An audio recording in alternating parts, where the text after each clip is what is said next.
में हम जेन नाम के एक वॉरियर को देखते हैं जो कि अपने 3 दोस्तों के साथ एक विलेज में डीमन को खोजने के लिए आया हुआ था, क्योंकि उन्हें खबर मिली थी कि यहाँ पर डीमन हो सकते हैं। लेकिन उनको इस विलेज में आए हुए 3 दिन से भी ज्यादा हो गया है और अभी तक उन्हें यहाँ पर कोई भी डीमन नहीं मिले थे। तभी एक कबूतर अपने साथ मैसेज लेकर आता है कि स्केयर्डवुड नाम के विलेज में डीमन के होने की खबर मिली है और उसमें यह भी लिखा हुआ था कि वहाँ के विलेजर्स भी उन डीमन के बीमारी से इन्फेक्टेड हो गए हैं। इसलिए जेन अपने दोस्तों के साथ वहाँ से निकल जाता है। इधर हम लिनफेंग नाम के एक दूसरे वॉरियर को देखते हैं जो कि अपने लोगों के साथ उसी विलेज में जा रहा था। इधर डीमंस भी उस विलेज के ऊपर अटैक कर देते हैं और सभी को जान से मारने लगते हैं। तभी वहाँ पर ये सभी वॉरियर भी आ जाते हैं और उन डीमन के साथ में वहाँ के विलेजर्स को भी जान से मारने लगते हैं, क्योंकि उनको ऐसा करने का ऑर्डर उनके कमांडर ने दिया था। लेकिन हम देखते हैं कि वो ट्री डीमंस भी बहुत ज्यादा पावरफुल थे और वे सभी मिलकर उन वॉरियर के ऊपर भारी पड़ रहे थे। लेकिन उसी वक्त लिनफेंग वहाँ पर बहुत सारे फायरबॉल से अटैक कर देता है, जिसमें कि सभी डीमंस के साथ साथ सभी वॉरियर्स और विलेजर्स भी मारे जाते हैं। तभी इसी बीच लिनफेंग को वहाँ पर मुमू नाम की एक छोटी लड़की मिलती है, जिसे देख उसे अपने बचपन की याद आ जाती है कि कैसे उसके पेरेंट्स ने उसे प्रोटेक्ट करते वक्त अपनी जान गंवा दी थी और लिनफेंग भी उस वक्त एक छोटा बच्चा ही था।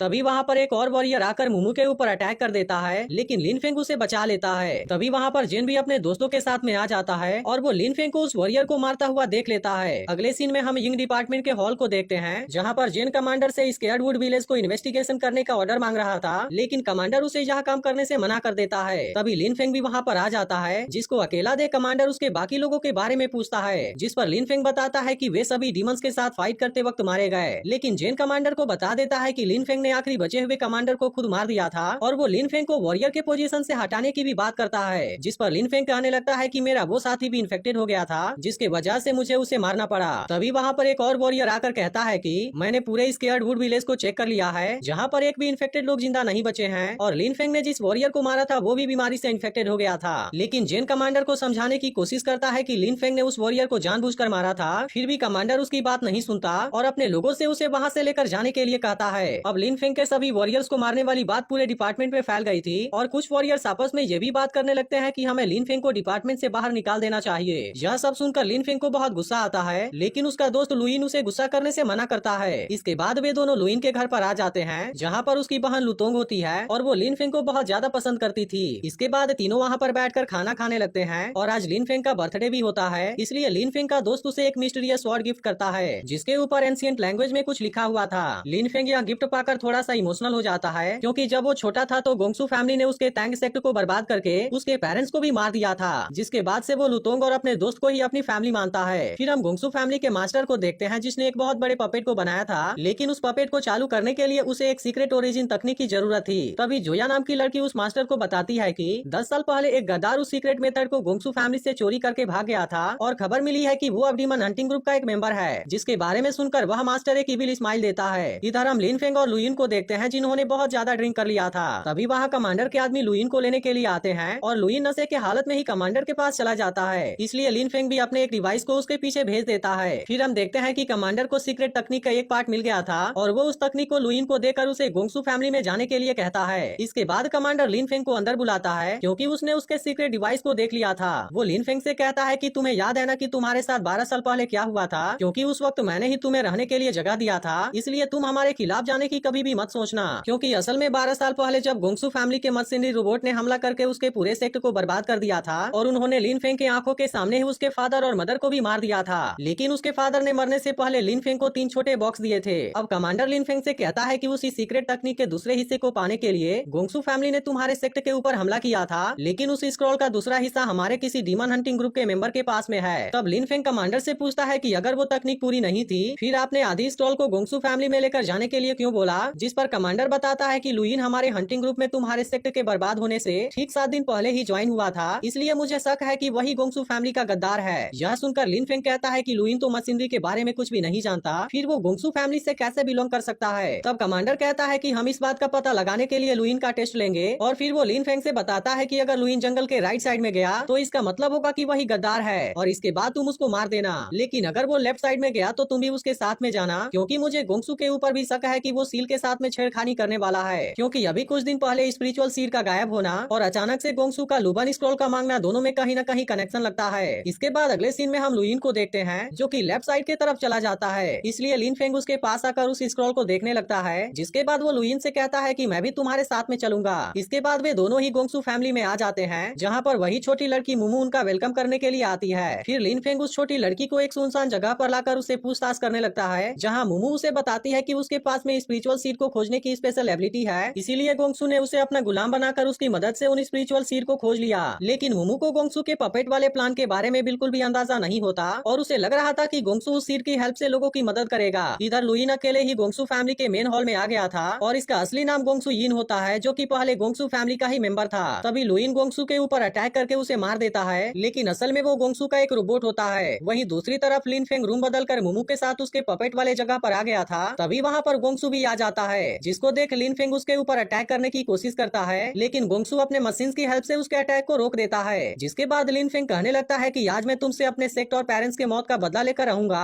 और फिर वो अपने स्वॉर्ड से गोंगसू के ऊपर अटैक कर देता है। लेकिन गोंगसू उसके सामने मुमू को ला देता है, जिसकी वजह से लिन फेंग अब उसका कुछ भी नहीं कर पाता। अब गोंगसू लिन फेंग से कहने लगता है कि तुम्हारा दोस्त जिसको तुम अपने भाई की तरह मानते हो, वो असल में एक बहुत बड़ा धोखेबाज है और उसने तुमसे सब कुछ झूठ बोला है। लेकिन हम देखते हैं कि लिन फेंग को यकीन नहीं होता, इसलिए गोंगसू एक मशीन के मदद से लुइन को देखने लगता है और उससे सारी पुरानी बातें उगलवाने लगता है। लुइन कहता है कि मुझे 12 साल पहले यह स्क्रॉल लेकर नहीं भागना चाहिए था, बल्कि उस समय तुम्हें ही जान से मार देना चाहिए था। अब इन सब के बारे में सुनकर लिन फेंग भी बहुत हैरान हो गया था। तभी उसी वक्त गोंगसू लिन फेंग के दिमाग को मैनिपुलेट करते हुए कहने लगता है कि 12 साल पहले मेरे वजह से तुम्हारी फैमिली डिस्ट्रॉय नहीं हुई थी, बल्कि वह सब तुम्हारे दोस्त लुइन की वजह से हुआ था, क्योंकि जिन मशीनरी रोबोट ने तुम्हारे सेक्ट को डिस्ट्रॉय किया था, असल में उन सभी रोबोट्स को लुइन ने ही बनाया था। जिसके बाद लिन फेंग गुस्से में लुइन के पास आकर उसके ऊपर अटैक कर देता है। यह देख लुइन उसे समझाने की कोशिश करता है कि तुमने जिस बात को सुना वो केवल अधूरी कहानी है और गोंगसू हमें आपस में लड़वाकर हमें मार देना चाहता है। लेकिन फिर भी लिन फेंग उसकी कोई बात नहीं सुनता और उसके ऊपर अटैक करता रहता है। तभी अचानक से वहाँ पर बहुत सारे ट्रैप्स एक्टिवेट हो जाते हैं, जिससे लुइन तो काफी आसानी से बच रहा था, लेकिन लिन फेंग को वो सारे ट्रैप्स इंजर्ड कर रहे थे।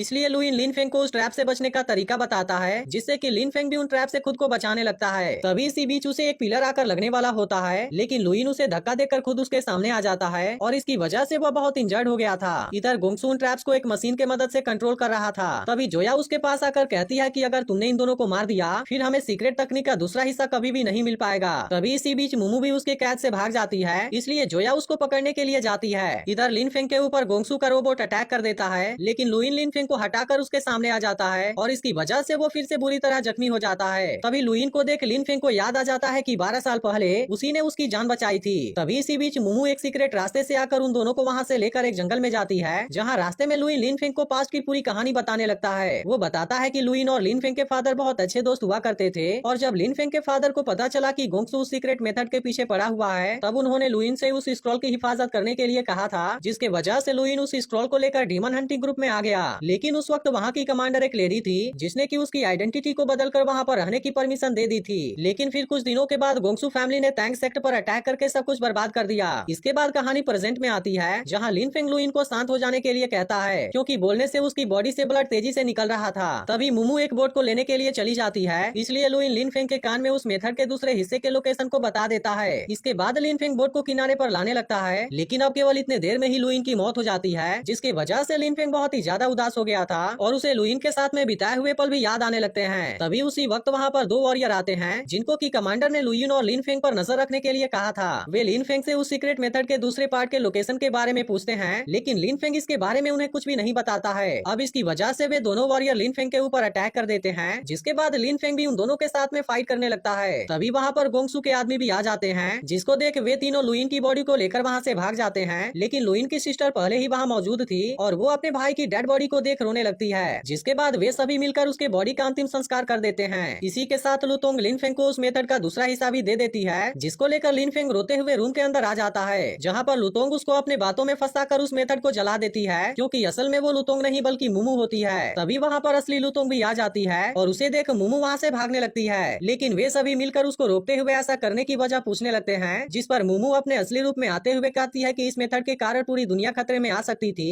इसीलिए मैंने इसे जला दिया। तभी इसी बीच मुमू का एक गार्ड आकर उसे वहाँ से लेकर चला जाता है। अब लिन फेंग समझ गया था कि असली विलेन गोंगसू नहीं बल्कि मुमू ही थी और वही ट्री डीमंस की मास्टर भी है, जिसे केवल इसी मेथड के हेल्प से कंट्रोल किया जा सकता था। लेकिन अब इस मेथड के डिस्ट्रॉय हो जाने की वजह से उसे कोई भी कंट्रोल नहीं कर पाएगा। वहीं दूसरे तरफ हम मुमू को देखते हैं, जो कि उस बड़े से पपेट में जाकर उसे एक्टिवेट कर देती है। इसके बाद वो गोंगसू को भी मार देती है और हम देखते हैं कि जोया भी मुमू के साथ में ही मिली हुई थी। इधर उस पपेट के एक्टिवेट होने की खबर कमांडर को भी मिल गई थी, इसलिए वो अपने लोगों से तैयार हो जाने के लिए कहता है। वहीं अब लिन फेंग भी अकेले ही मुमू को रोकने के लिए जाने लगा था, इसलिए ये दोनों वॉरियर उसको रोकते हुए पूछते हैं कि तुम उसे कैसे रोकोगे। तभी लुतोंग कहती है कि असल में वो स्क्रॉल सीक्रेट मेथड नहीं था, क्योंकि वो मेथड लिन फेंग के स्वॉर्ड के अंदर छुपी हुई है और इस स्वॉर्ड को खोलने का तरीका उसी स्क्रॉल में था जिसे कि मुमू ने जला दिया। वहीं दूसरी तरफ हम देखते हैं कि पपेट साइज में बहुत बड़ा होता है और वो अपने टेंटिकल के मदद से सभी लोगों को मारने लगा था। तभी वहाँ पर जेन भी बहुत सारे लोगों के साथ उसे रोकने के लिए आ जाता है। वे सभी मिलकर एक फॉर्मेशन के मदद से एक बड़े से बिस्ट को समन करते हैं, जिसके बाद उस पपेट और उस बिस्ट के बीच में फाइट होने लगती है। वहीं लिन फेंग लुतोंग के साथ उस पपेट के अंदर आ जाता है, लेकिन वहाँ पर बहुत सारे डीमन मौजूद होते हैं और वो उन दोनों को चारों तरफ से घेर लेते हैं। जिसके बाद वे दोनों भी उन डीमन के साथ में फाइट करने लगते हैं, लेकिन उन डीमन की संख्या बहुत ज्यादा थी, जिसके वजह से लिन फेंग और लुतोंग को फाइट करने में बहुत मुश्किल हो रही होती है। लेकिन उसी वक्त वहाँ दोनों भाई वुड खाने वाले बहुत सारे कीड़ों को लेकर आ जाते हैं, जो कि बहुत सारे डीमंस को एक ही सेकंड में खा जाते हैं। वहीं दूसरी तरफ वो पपेट बिस्ट के ऊपर भारी पड़ रहा था, जिसके वजह से जिन का बनाया हुआ फॉर्मेशन कमजोर होने लगता है। तभी इसी बीच उस पपेट के अंदर से बहुत सारे रूट्स आकर लिन फेंग को पकड़कर मुमू के पास यानी कि उस पपेट के कोर तक लेकर आ जाते हैं। तभी मुमू भी लुतोंग और उन दोनों ब्रदर्स को कंट्रोल करके लिन फेंग के ऊपर अटैक कर देती है और वे तीनों मिलकर लिन फेंग को बहुत बुरी तरह से इंजर्ड कर देते हैं। तभी लिन फेंग को लुइन के विजन दिखाई देने लगते हैं और वो लिन फेंग को याद करता हुआ उस स्वॉर्ड को वहाँ से निकाल देता है। लेकिन इसी के मदद से लुइन ने वहाँ के ट्रैप्स को बंद किया था, इसलिए वे सारे ट्रैप्स अब फिर से चालू हो जाते हैं और मुमू के ऊपर अटैक कर देते हैं। वहीं लिन फेंग लुइन के बताए हुए बातों को याद करने लगता है और इसके मदद से वह उस स्वॉर्ड को अनलॉक कर देता है, जिसके बाद हम देखते हैं कि उसमें से एक फॉर्मेशन बाहर निकलता है और लिन फेंग उसे कंट्रोल करके मुमू को उसके अंदर खींचने लगता है। अब यह देखते ही मुमू वहाँ से भागने की कोशिश करती है, लेकिन लिन फेंग उस फॉर्मेशन के मदद से उसको एब्जॉर्ब करके एक सीड में बदल देता है। अब इसके वजह से वो पपेट भी बंद हो गया था, जिसके बाद लुतोंग और वो दोनों ब्रदर्स भी होश में आ गए थे। इसी के साथ वो पपेट भी अब डिस्ट्रॉय हो जाता है और ये देख सभी लोग बहुत ज्यादा खुश हो गए थे। फिर अगले दिन कमांडर जेन को हायर रैंक पर प्रमोट कर देता है और लुइन के जगह पर लुतोंग को वॉरियर बना दिया जाता है, जबकि लिन फेंग को उनके ग्रुप का लीडर बना दिया गया।